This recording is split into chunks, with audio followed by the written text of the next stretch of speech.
Grabe, grabe. Ito na naman, magandang laban mga kabisdak. GB Sokal versus Jeric Garcia. Ito si Jeric Garcia ay kapatid ni RG Garcia, no, mga kabisdak. So napakaganda ng laban. So alam naman natin ay bida ito si GB. Siyempre ang bida ay nagpapabugbog muna sa una. Tama. So sa rack na ito, lamang ang kontrabida na si Jeric Garcia, no. 12-9. So tingnan natin kung makakahabol dito ang bida mga kabisdak kasi nga diyan magaling si GB Sukal sa naghahabol. Ayan yung alam niya, nakikita niyo naman yung mga laban niya, tama. Pag siya ang lamang, pinapahabol talaga niya yung kalaban niya hanggang sa mag-hill-hill match. Dito, gusto niya ganito naman, since na siya na po ang naghahabol, ay talagang yan ang gustong-gusto niya mga kabisdak. Ganon ang bida, nagpapabugbog po na sa una. So, tutok tayo hanggang dulo, no, kung makakahabol dito ang bida na si GB Sokal. So, 9-12 ang score. Puro na dito si Jerry Cristo. 13 lang ito, mga kabisdak. So, yan bagong lahat. Kung hindi ka pa subscriber kay Bisaya, road to 20k na tayo. Mga kabisdak, maraming salamat sa walang sawang suporta niyo kay Bisaya. Unting-unting nag-grow na ang ating munting channel, no? Malaking tulong na kay Bisaya, no? So, totok tayo hanggang dulo mga kabisdak kung sino po yung magwawagi dito, ang bida ba o ang kontrabida sa mga solid fan ni GB Sukal dyan. Panoorin nyo to. Sa mga basher naman, so yun, panoorin nyo to kung ano ang gagawin ni GB Sukal dito dahil ganyan ang gusto niya, yung naghahabol siya. So tira dos na dito ha mga kabisdak. Kapatid ni Jeric, ni RG Garcia, ito mga kabisdak, no? Ang kalaban ni GB. Grabe. Magaling yung mga magkakapatid na ito. Ito pala sila ang story nito mga kabisdak. Itong mga kakapatid na ito ay may sariling bilyaran sa loob ng kanilang pamamahay, sa lang kanilang bahay, no? So talagang araw-araw ka bilyar. Talagang matututo ka talaga. At ang matindi dito, mayroon pa silang isang kapatid mga kabisdak na babae ay class C naman. Magaling din. Syempre ito sila, ano na to class A na to mga kuya niya, tama? So, iba talaga kapag may sariling gamit ka or may sariling bilyaran. Ay, napaka magagaling talaga din maglaro. Nakita niyo naman si RJ, tama? So, talo lagi si GB. So, after nito mga kabisdak ay syempre maglaban. Pang-anim na yata na rematch nila ni RJ, no? Panoorin, abangan nyo na lang mga kabisdak kung sino ang magwawagi. GB Sukal versus RG Gracia. Okay? So, totok. Dito muna, panoorin muna natin to. Kung sino dito ang nanalo dahil puro dito si Jeric mga kabisdak. Puro na ang kontrabida. Siyempre, ang bida magpapabugbog muna sa una. So, yun. Sa mga gustong tumulong di Bisaya, pindutin nyo lang ang join at mag-avail na kayo dyan ng membership. Punta lang kayo sa profile ni Bisaya sa ating munting YouTube channel, no? Makita ang join at pumili lang kayo dyan hanggang level 5. Lahat po ang mag-avail ay isa-shout out natin. Lifetime na. At lahat ng malikom natin ay itutulong natin sa deserve na kapuspalad, no? Katulad ni Bisaya. So, yun mga kabisdak. Naway meron pong mag-avail. No? Maraming salamat. Advance po sa inyo lahat. Ayan na. Tera 5 na mga kabisdak. Mukhang tatapusin na ni Jeric dito ang laban. Pero sabi nga nila, hanggat hindi pa tapos, huwag ka muna mag-celebrate. Ubusin mo muna yung bola bago ka mag-celebrate dahil ang bilyar ay mahiwaga mga kabisdak. So, tera 5. Tingnan natin kung maubos to.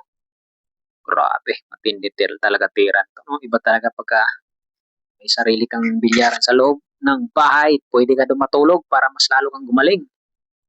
Okay, tera 6 na mga kabisdak.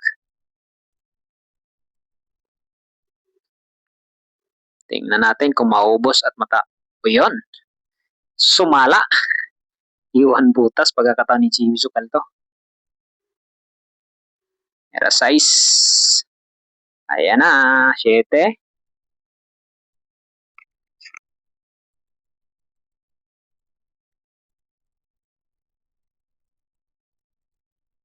Konti lang yan. Kahit sabihin na puro na, kaya pang panalo, habulin ni JB yan. Ilang panalo lang yan, no? Okay, maganda yan. Boom, tumama 9. Okay, last 2.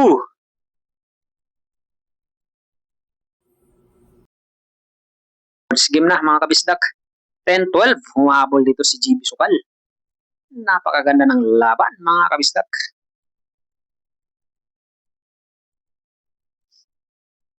Pag naka-helmet si JB dito ay silat na naman to kalaban. Yan pa naman yung gustong-gusto ni JB yung naghahabol siya. Kaso nakaraan puro na rin siya, hinahabol bigla ng kalaban. Si sino pa nakalaban ng nakaraan? Si na-disgrasya pa, si Jim Jim ba yun?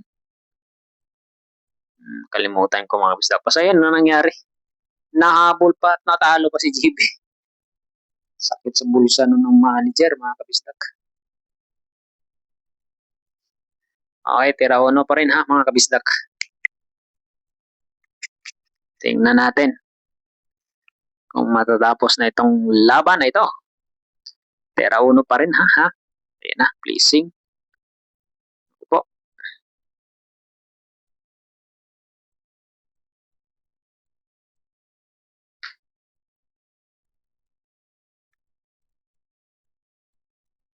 Babandayan yata ni JB. What the shot? Tinamaan yung uno. Galing naman ang ginawa ni JB. Yan yung mga tinuro ni Efren Bata Si Efren Bata, mga kabisdak. Bihira mo lang makitang mag-jumpyo dahil hindi siya, sabi nga niya, hindi siya nagtitiwala sa jumpyo. Lahat ng banda kabisado talaga niya. Ang kinabisado niya, banda. Yung mga anggulo sa lamisa, mga kabisdak. Tingnan mo si Efren, talagang doon siya sumikat talaga, lalo doon sa kabataan pa siya na kahit tago, kahit pahulog. Dahil kabisado niya yung banda. Maanggulo ng lamisa.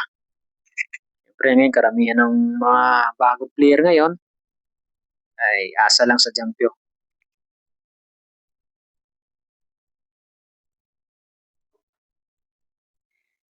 Dalawang isip dito si Jeric Tera 1 pa rin ha, mga kabisdak.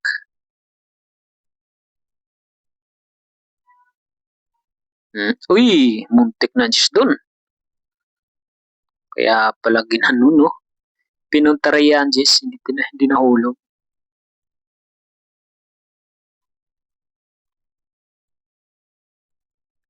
Placing, magandang placing to. Perfect. Ay, mukhang kita yung uno, mga kabisdak.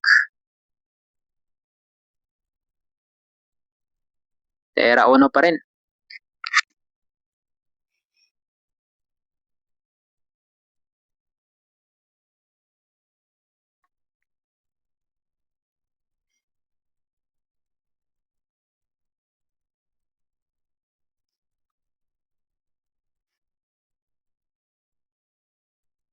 Placing. Patibayan na lang ng placing to. Walang hulog-hulog na. Siyempre, kailangan ni dito, Jeric mo dumipinsa kasi pag nag-hilmat siya, mag-hilmat to, delikado siya dito kay JB. Ganyan kalupit si JB. Ganyan ang bida. Nagpapabugbog muna sa una. Pag bandang huli, pag kumpiyansa ka, dali ka. Nasa kabilang table si RJ.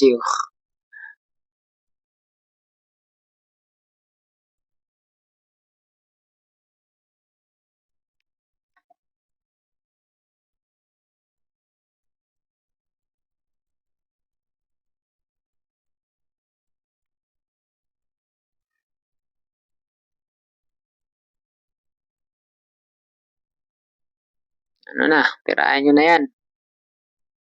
Baka tirahin pa ng iba.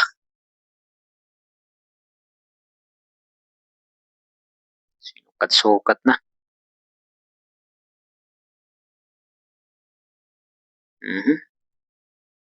Leasing pa rin.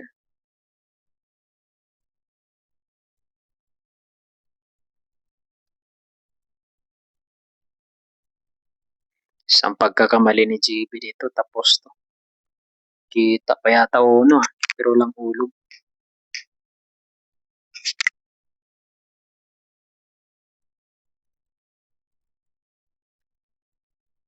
Okay, Champyo.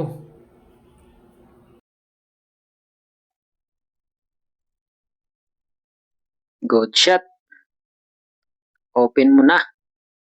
Talagang swerte pa rin sa buhay ko. Kita, ay may hulog yung uno dito.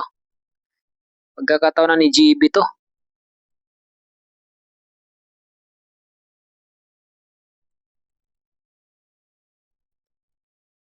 Ayun lang, sumablay sa uno. Nako, bigay yan, boy. Yun lang, yun ang sinasabi ko. Baklas tako na si GB. Yun yung pangsumpa niya eh. Baklas tako. Ganon din, nadali siya nakaraan eh. Ni Dagoldol ng Tagum. Ganon din ginawa sa kanya eh.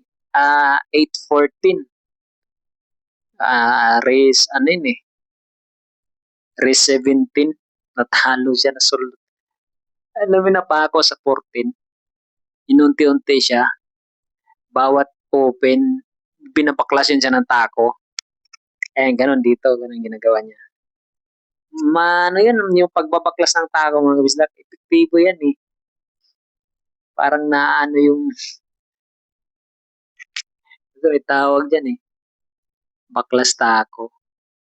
Epektibo yun sa mga player. Ganun nangyari sa kanya nakaraan. Pero tingnan natin kung epektibo dito mga kabisdak. Mukhang tatapusin eh. Kalat na eh. Era 5.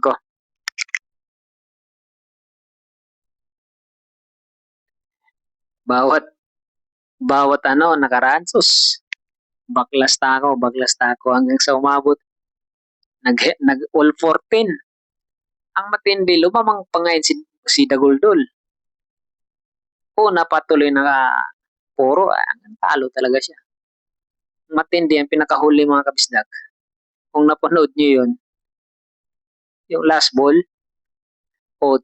Kasi pinili si GB, binanda, natsambahan, pumasok. Grabe tong tuwa. Grabe, laki ng per game mga kabisdak. 100,000, isang manager lang. Grabe. Kung nanalo si GB doon, hell match yun. Wala eh. Nasulot na silat eh. May waga ang bilyar. Ayan na. 3 bulan na lang mga kabisdak. Era 8. Mukhang tapos na to. Wala nang gamot. Babawi na lang si GB Sukal sa kapatid. Tingnan natin. Abangan nyo kung makakabawi dun sa kapatid. No? Mga kabisdak. Lagi na lang talo si GB dito sa mga Garcia. So, dapat may partida na si GB dito kasi lugi din eh. Siyempre, araw-araw itong nagpo-practice to mga to. Si GB kasi talagang pagod lagi yan. Mga kabisdak. Puro laro. Puro may beat game talaga. Yan, last to, mga kabistak. Pag pumasok to, matik na yan. Wala nang gamot to. Ayan na, tapos na. Tutok. Sports game. So yun lang no, mga kabistak. Maraming salamat sa inyo lahat. God bless po.